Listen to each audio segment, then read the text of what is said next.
topic. At the current time, it is 1:48 in the morning, Eastern Central Time. And for whatever reason, I can't sleep.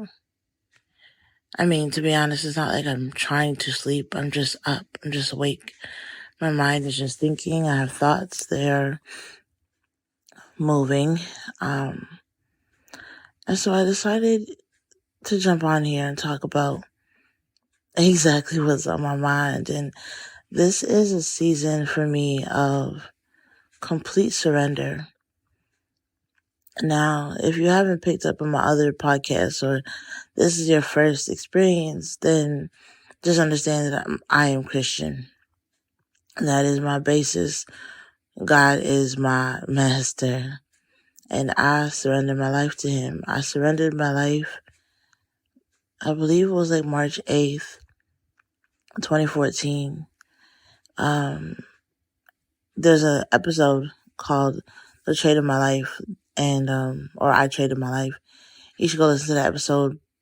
It essentially talks about salvation, how I gave my life to Christ, how I tried to trade my life. And I've been on this journey ever since. I won't give it all away. You can listen to the episode. But now I'm here walking with God. Now I'm here walking this journey. And it has required a lot out of me.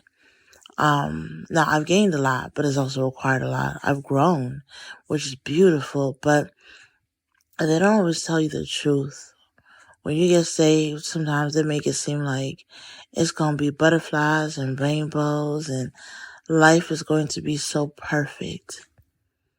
And I'm not here to burst your bubble, cause what is perfection anyways? But life, it just caused me to see things through a different perspective, right?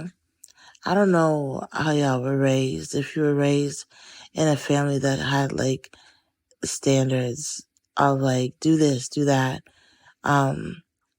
show up a specific way. And so I dealt with a lot of rejection and abandonment, and perfectionism. And rejection as in, like, I just felt like I was never good enough. I felt like my grades weren't good enough. I felt like what I did or who I was wasn't good enough because I typically did a lot of things backwards or out of the ordinary. And then abandonment because, bless my parents' heart, but they worked so hard to provide for the family, working jobs and everything else, that the time that they did spend with us, sometimes it felt like it wasn't enough. And it was just like this balance. I know many parents go through balancing between real life and showing up for your kids and letting your kids know and feel completely loved. And so I grew up with this idea of perfectionism, this idea where I'm really, really hard on myself, where I push myself to perform better, to act better, to do things to a greater capacity. I push myself beyond measures that most people wouldn't. Most people would be asleep right now, but I'm like, oh, this is something I have to work on. I'm just going to keep pushing. Some might see it as a workaholic. It just depends. I mean, truthfully, it probably is workaholic. That is the name. Let me not deny it and try to find an excuse for it. But overall, it's just because I'm pushing to see something greater. And to be honest, a good chunk of my life, I've been working to be somebody, right? I was a teen mom, and so the expectations about me was already low. And I feel like I've been chasing this dream of being better, living better, not being the screw up, not being the one who depends on people, like really coming into my own. And since my son passed, it's really been that much more pressure because now I don't have a kid. I don't have an excuse. Now I'm, so they say. That's not what I tell myself, because obviously grief, emotions, healing, it all plays a part. But the ones who don't understand it, they're just like, well, You have no excuses. You should be able to build a life. You should be able to get this going. You should be able to work jobs and have no problem with it because um you don't have a child, right? And man, it's been me pushing to build back a life because everything was taken from me, that I feel like I'm responsible to build it back. I feel like I'm responsible to blood, sweat, and tear it, because people say that it takes hard work. You have to work hard. If you're not working hard, then you're not really trying in life, right? That's what they say. And so it has put a lot of pressure on me. I have put a lot of pressure on myself. And then there's moments when I'm like this clarity, and I'm like, you know what? I think I have too much worry on myself, too much worry, too much all this, and I need to surrender it back to God. And then like the next day, or like, I don't even know, not long after, somebody, friend, family, whatever, will make a comment that just reminds me I need to keep pushing, I need to keep going, and this is why I shouldn't necessarily stop, right? But in this moment, I'm really evaluating surrender, surrendering everything. I mean, I've already surrendered my life to God, but what would it look like if I asked somebody to help me with a situation, and before they even get a chance to help me, I take it back. I'm like, oh, actually, let me just work on it. Or now they are helping me and I'm still like, okay, it's still trying to tinker with it. I'm like, okay, just do this, just move it here, move it there. And I can imagine the person getting frustrated and be like, would you just let me help you? Would you just let me work on this? Like, you don't have to do it. I'm here to help. You don't have to take it all on your shoulders. Like, you can really map this out, think it through in a way that is beneficial and that allows you, as in me, to not stress. And I think about how I try to play such a bigger role in my life than I need to. Yes, I have control. Yes, all those things. I can plan and organize things according to a schedule that works. But ultimately, when I run into trouble, ultimately, when I find myself overwhelmed and frustrated, it's because I am not allowing myself to be surrendered to the situation. That I'm trying too hard to control the narrative. I'm trying too hard to control what's happening around me instead of just being, instead of just living, understanding it, and being within it. And so, as I sit here with my many thoughts, the one thought I had today was, I need to surrender. I need to get better at surrendering all my problems, not just some of it, not the ones that I think are big, and so he handles the big stuff, I handle the small. No, I gotta really surrender everything. We just celebrated Easter, the resurrection, and so when Jesus laid on that cross, he did that for days like today. Days like today when it feels like I don't know what direction I'm going in, even though I do. It's the lies. You know what I'm saying? Like, the thoughts that come that says, hey, you don't know what you're doing. You don't know what to do here. Like, what are you doing with this? What are you doing with that? It feels like so much is happening. It feels like there's a million things on my plate. It feels like I'm failing at so many different things at once. It feels like I could be living better. It feels like I need to balance sleep and everything else. But here I am awake and talking. And there's dishes in the sink. And instead of just saying, hey, I'll do the dishes in the morning, a part of me is like, you can't sleep until you do the dishes. You can't sleep until you finish this work. You can't sleep until you do this. And it's pushing me to do more. It's pushing me to overwork myself instead of being in balance, instead of just like saying, you know what, it can wait till tomorrow. You know what? I don't have to take that on. You know what? I did enough work today. Why is it sometimes that when we work as entrepreneurs, I can at least say this, but when we work on our business, maybe 4 to 5 hours or whatever, but because the work isn't like manual labor and stuff with our hands, it doesn't even feel like we worked. It feels like we're kind of just like, yeah, we got some things done, but like it didn't even feel like I worked. And I did so many things today. And I think this all comes back to perfectionism. Wanting things to be perfect, needing things to be perfect, being told, why didn't you get this mark? Why didn't you get that? And like living in a family that essentially expected a lot of things to be perfect. I'm noticing the patterns as I got older of things that were said, things that were spoken over me, or things that I agreed with because I thought it was correct at the time. And now I'm looking back and I'm like, that wasn't correct. That's not how you handle the situation. It's okay if I don't get A+ and everything. Like, we need to be measured differently for the talents that we have. A lot of the talents that I have today are in the creative arts. That's not necessarily something that's really fully measured in school, although it should be. So the surrender to God needs to happen for me. And I keep saying, God, I surrender my life. I surrender my life. But I really need God in this moment. I really need to surrender back to Him, to give Him everything. The worry about the bills, the worry about being somebody, the worry about building a life, the worry about getting a place to stay of my own, a car. Like, there's so many things I could worry about right now. But none of it would change my circumstances.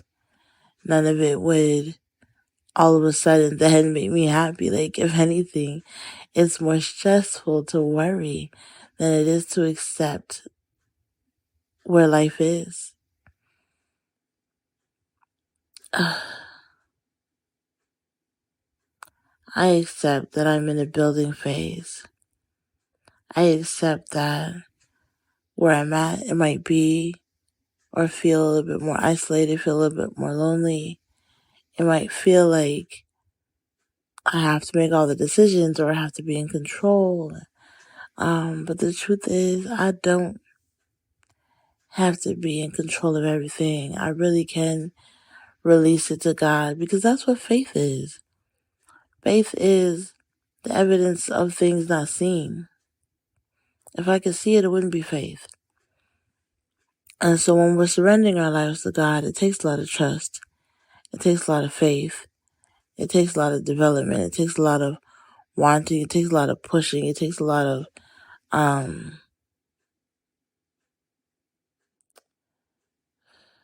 humility, putting the pride aside, knowing that pride ain't really, it ain't never got nobody nowhere. You know what I'm saying? Like, pride is the devil, for real, for real. And so I gotta focus on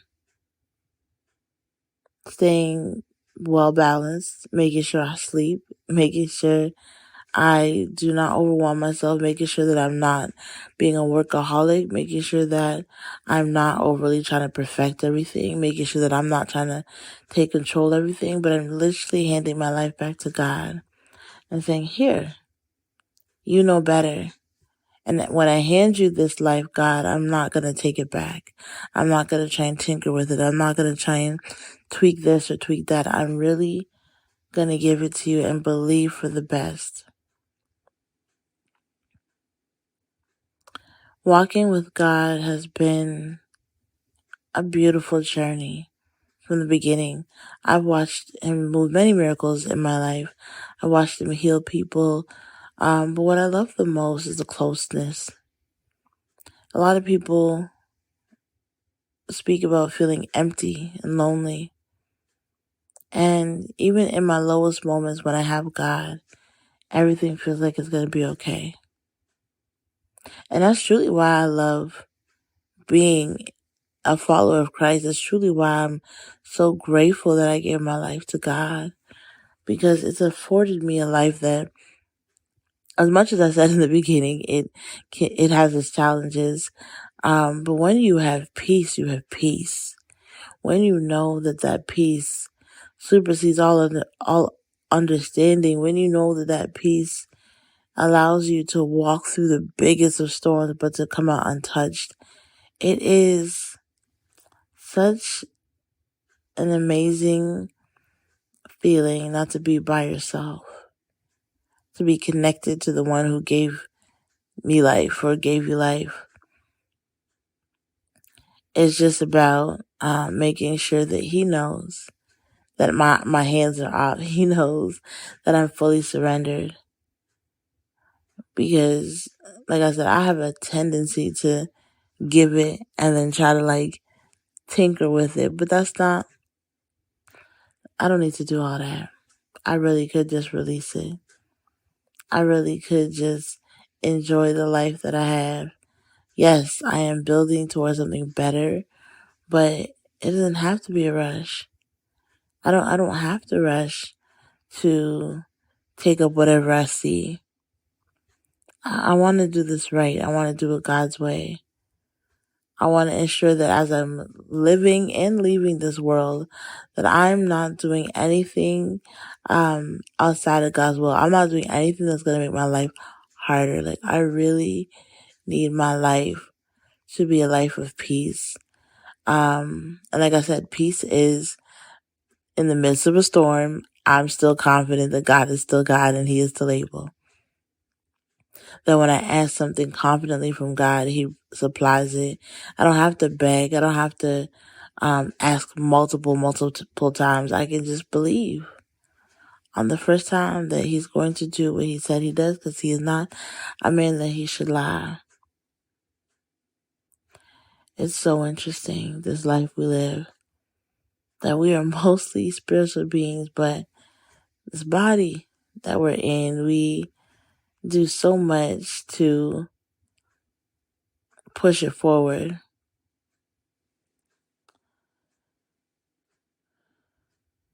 So here are my thoughts on surrendering. 1, I gotta mean it.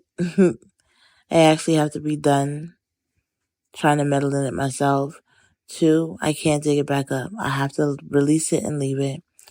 And 3, I have to trust and know that everything is going to work out exactly how God has planned it to work out. And that brings me the most comfort, knowing that I am not in control, because I am not equipped to be in fully control of my life like that. I have to just allow God to do what he's doing. I just have to allow life to not get dark, but to see the beauty in the changes, see the beauty in the things around me, see the beauty in why certain things take longer than it needs to be. There's a process here. There's a process worth building. Well, enjoying is what I mean. There's a process worth enjoying, but there's a life worth building. And I'm going to build it. I'm definitely going to build it correctly. So in my surrender to God, I let him know, God, you can have everything. There's not one thing of me that can be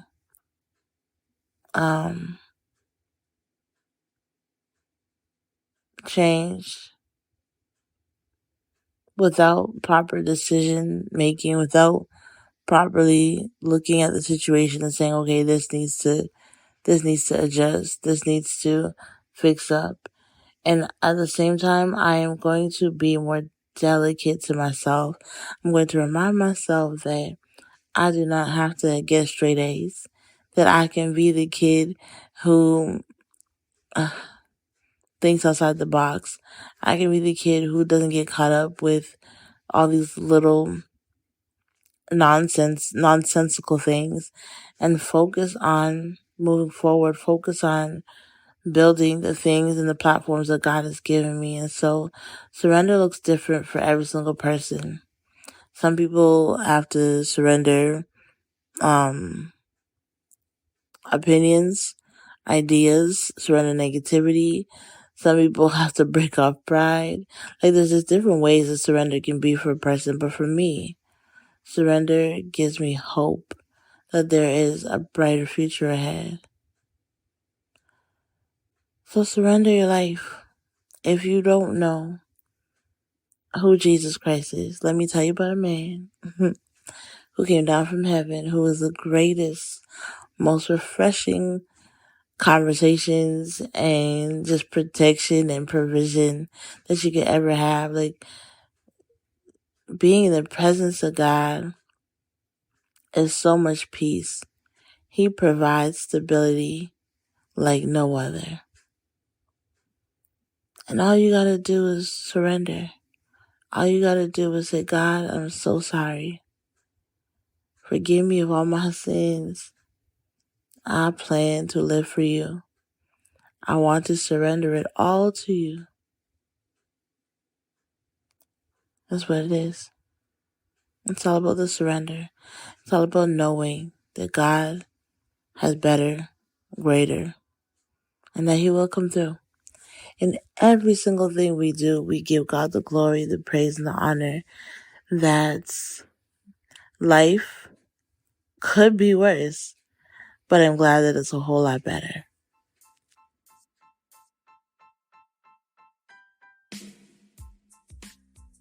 Hey, thank you so much for listening to the Lips and Language podcast. My name is Cola. I am so excited that you are here. If anything I said today resonated, then get in touch with me. I have an amazing mentorship program. It is for those who feel misunderstood, overwhelmed, going through grief. It is truly an amazing time. If you want more info, hit my website, lipsandlanguage.com. And if you want to get in touch with me, you can hit it up on the website or DM me. I have a free gift for you and I would love to be in contact with you. Whatever you decide, just know that healing, it looks good on you. And I'm so excited that we get to do this journey together. Have a blessed day. And if nobody told you, I will. I love you. Enjoy your day and we'll talk soon. Peace.